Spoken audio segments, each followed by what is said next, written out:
Love जिहाद, love जिहाद, love जिहाद। ये क्या बला है, क्या मुसीबत है?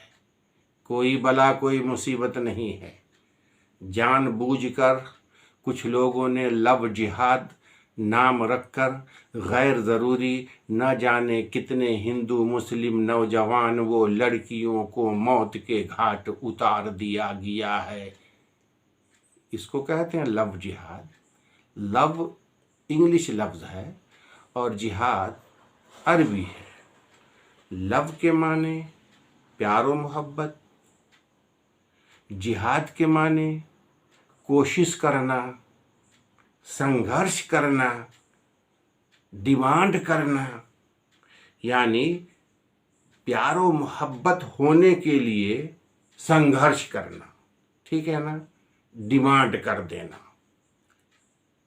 साथियों, ये प्यार मोहब्बत के धंधे होते हैं अंधे। प्यार मोहब्बत का कोई दीनो धर्म नहीं है, कोई जात पात नहीं है। प्यार होती नहीं, प्यार की नहीं जाती, प्यार हो ही जाती है, ये मामला है।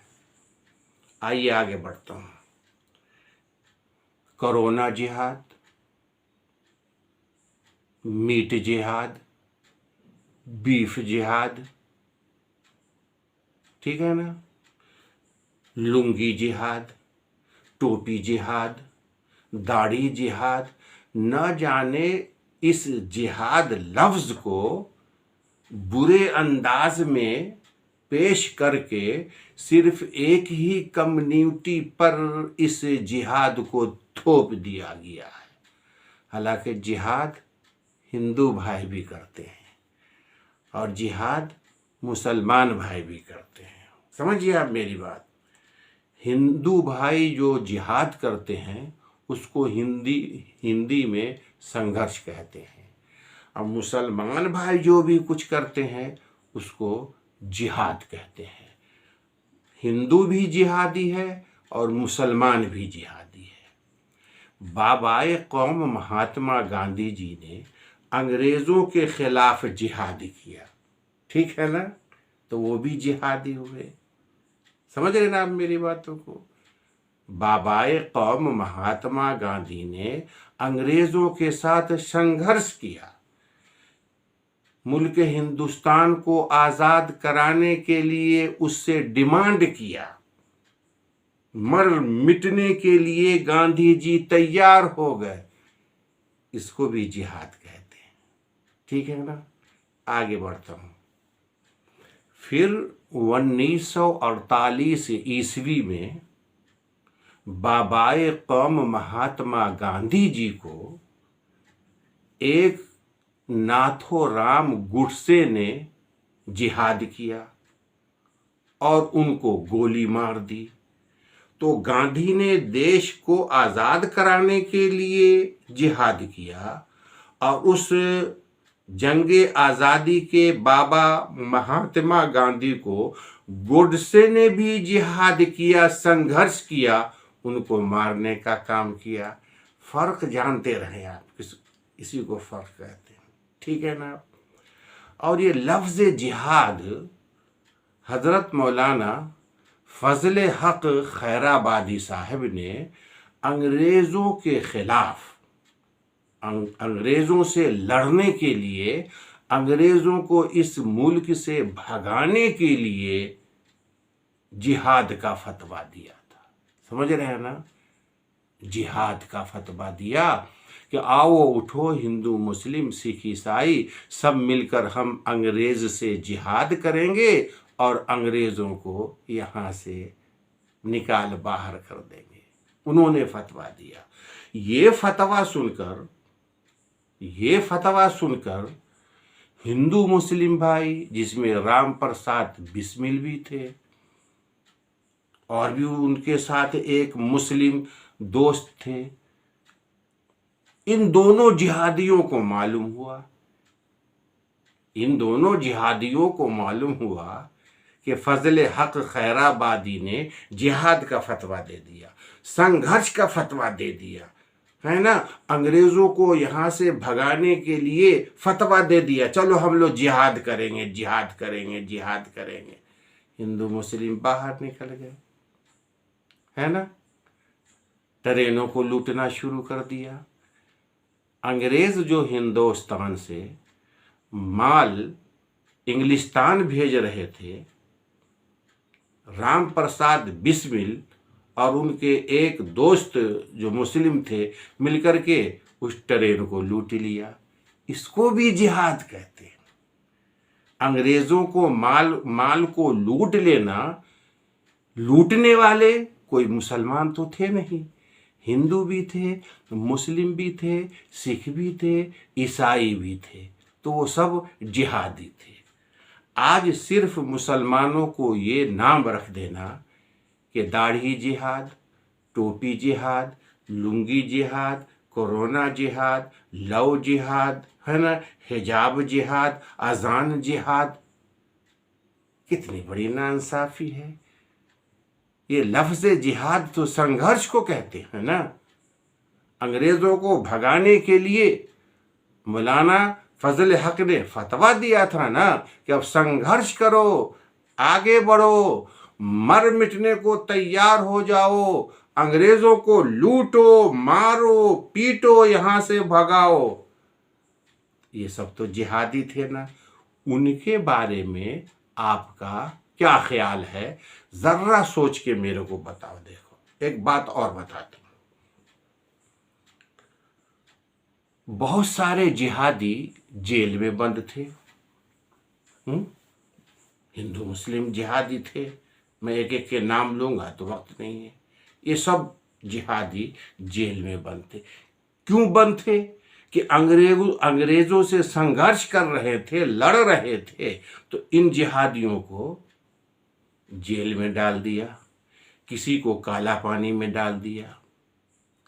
अब इन जिहादियों के जिसके आत्मा पक्के थे और जो जिहादी सच्चे थे, मुल्क हिंदुस्तान के लिए लड़ मिटने को तैयार थे, जेल के अंदर मुसीबतें, सुऊबतें, परेशानियों को इन्होंने सह लिया, दुख मुसीबत को सह लिया, मजाल नहीं अपनी जुबान से हार मानी।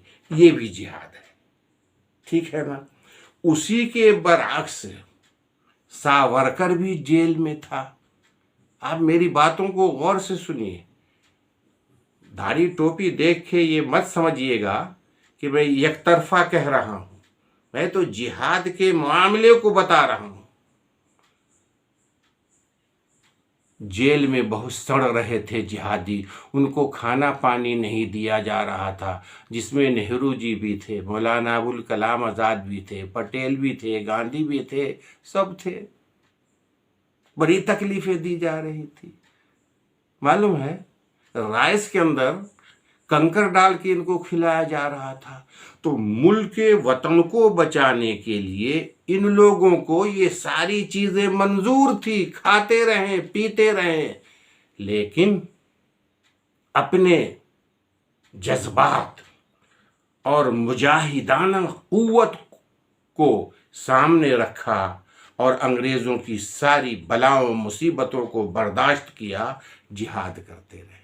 इसी के बरक्स सावरकर साहब भी जेल में थे, काला पानी में थे वहां। इन्हों वहां पे फेल कर गए, अपने आत्मा को समझा नहीं पाए और आत्मा से, सोच फिक्र से भी जिहाद करने के लिए वेद पुराण में आया है कि अपने आत्मा से, अपने सोच फिक्र से जो है संघर्ष करो। तुम्हारी सोच ऐसी ना हो जिससे तुम्हारा नुकसान हो, मुल्क का नुकसान हो, खानदान का नुकसान हो। अगर ये हो रहा है तो अपने आत्मा से भी संघर्ष करो, समझाओ।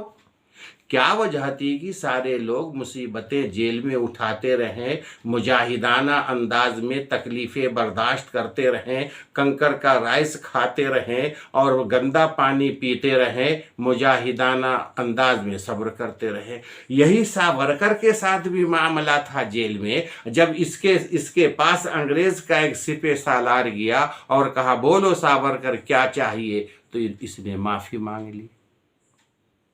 आप मेरी बात को समझिएगा। इसने माफ़ी मांग ली, नहीं साहब मैं माफ़ी मांगता हूँ, मैं आपकी दुख तकलीफ को बर्दाश्त नहीं कर सकता हूँ। यानी देखिए, मुल्के वतन आज़ादी को एक तरफ छोड़ दिया, इसको बुज़दिल कहते हैं। आखिरी वक्त तक के जो लड़ाई लड़ता रहे, मुल्क के लिए मरता रहे, करता रहे, उसको मुजाहिद कहते हैं, संघर्ष कहते हैं, विद्वान कहते हैं साहब। और जो मुल्के वतन आज़ादी से मुंह मोड़ ले, मुल्के वतन आज़ादी से गद्दारी करे और अंग्रेज़ों से माफ़ी मांग ले और उससे पेंशन मंजूरी करा ले, तो आपसे ये जानना चाहता हूँ कि वीर कौन है, क्रांतिकारी कौन है? वो ही होंगे ना जो जेल में बंद होकर के मुसीबतें उठाते रहें और जो जेल में माफ़ी मांग करके बाहर निकल के वजीफ़ा खाते रहें। तो बुज़दिल वो है जो अंग्रेज़ों की मुसीबतों को बर्दाश्त ना कर सका, अपने मुल्क वतन अजीज़ हिंदुस्तान के लिए माफ़ी मांग लिया। और अच्छे सच्चे मुजाहिद वो हुए जो जेल में मुसीबतें बर्दाश्त करते रहें, लेकिन अंग्रेज़ों के आगे सर न झुकाया, सर न झुकाया। समझ रहे आप मेरी बातों को? तो हर कौम में, हर मजहब में, फ़र्ज़ कीजिए बजरंग दल वाले साहब हैं, वो संघर्ष कर रहे हैं, वो आंदोलन कर रहे हैं, वो क्रांतिकारी अंदाज में सड़कों पे फिर रहे हैं, वो भी जिहादी है, वो भी जिहाद कर रहे हैं। वो इसलिए जिहाद कर रहे हैं कि ताकि हम मुसलमानों को डराएंगे, ठीक है ना, मुसलमानों को गालियां देंगे, मुसलमानों की बहू बेटियों को इज्जत लूटने के लिए उसको डराएंगे, धमकाएंगे। तो वो अपने हिसाब से वो भी संघर्ष कर रहा है, क्रांतिकारी काम कर रहा है, लेकिन इसको जिहाद नहीं कहेंगे। जिहाद तो उसको कहेंगे कि मुल्के वतन आज़ाद हो गया है, संविधान को बचाया जाए, संविधान की किताब को बचाया जाए, हिंदू मुस्लिम एकता को परवान चढ़ाया जाए, चाहे इसके लिए जान भी चली जाए। उसको क्या कहते हैं? बलवान, पहलवान और अच्छे जिहादी कहते हैं। और देश को टुकड़े टुकड़े करना, देश में लड़ाई पंचायत लगाना, किसी एक खास कम्युनिटी को गाली देना, इसको संघर्ष, क्रांतिकारी नहीं कहते बल्कि बुज़दिल कहते हैं। तो मैं समझता हूँ कि जिहाद के माने मतलब से आप वाकिफ हो गए होंगे। मैं हिंदू भाइयों से अनुरोध करता हूँ, ये सब सियासी चोचले है, शगुफा है, तमाशा है, इसमें कुछ नहीं रखा है, कुछ नहीं रखा है। ये लव जिहाद, टोपी जिहाद, कोरोना जिहाद, अजान जिहाद, ये जिहाद, वो जिहाद, सब बेकार है, सब जिहाद कर रहे हैं। मैं तो आपसे कहूँगा, मुल्के वतन अजीज़ को बचाने के लिए संघर्ष कीजिए, जिहाद कीजिए। घर के अंदर माँ बाप बूढ़े हैं, हाथ पैर उनके कमज़ोर हैं, चलते फिरते वो डगमगा रहे हैं, उनकी ज़िंदगी बचाने के लिए, उनकी सेहत को पाने के लिए जिहाद कीजिए, यानी संघर्ष कीजिए, ये कीजिए। तो ठीक है ना साहब, अगर ये वीडियो आपको पसंद है तो कृपया करके कम से कम 5 लोगों को आप भेज दीजिए। अगर मुझसे कोई गलती हो गई है कुछ कहने में तो मैं माफ़ी चाहता हूँ, लेकिन अपने समझ से तो मैं सही बयान किया हूँ और सही बातें आप तक रखा हूँ कि जिहाद किसको कहते हैं। फिर याद रखिए, मोहब्बत की नहीं जाती, मोहब्बत हो ही जाती है। प्यारो मोहब्बत में न दीन है, न धर्म है, न ख़ानदान है। ये प्यार मोहब्बत एक अंधा है साथियों, इसमें कई को आप पढ़ रहे हैं। हिंदू भी किसी मुस्लिम बच्ची से शादी कर लेती है, भगा को ले जाती है। कोई मुसलमान भी हिंदू बच्ची को भगा कर को ले जाते हैं। अब उनको अगाने में, भगाने में, लगाने में, पिलाने में, चलाने में अपन लोग कई को अपना भाग खराब कर ले रहे हैं। ये रुकने वाला है क्या? 7,500 से जो सनातनी मजहब है, वेद पुराण को आप पढ़िए, रामायण को, गीता को पढ़िए आप। ये तो प्यार मोहब्बत पुराने ज़माने से चलते आ रहे हैं। इसके चक्कर में किसी एक ख़ास कम्युनिटी को निशाना बनाना, उनको ज़ोत को करना अच्छी बात नहीं है। आप अहद कीजिए कि हम हिंदुस्तान के लिए जीते हैं, हिंदुस्तान के लिए हम मरेंगे और हिंदुस्तान को हमेशा इस चमन को हरा भरा रखने के लिए जिहाद करते रहेंगे, संघर्ष करते रहेंगे। मैं हूँ meme calf Barkati, member press council of India Hyderabad. इजाज़त चाहता हूँ। हिंदुस्तान जिंदाबाद, हिंदू मुस्लिम एकता जिंदाबाद।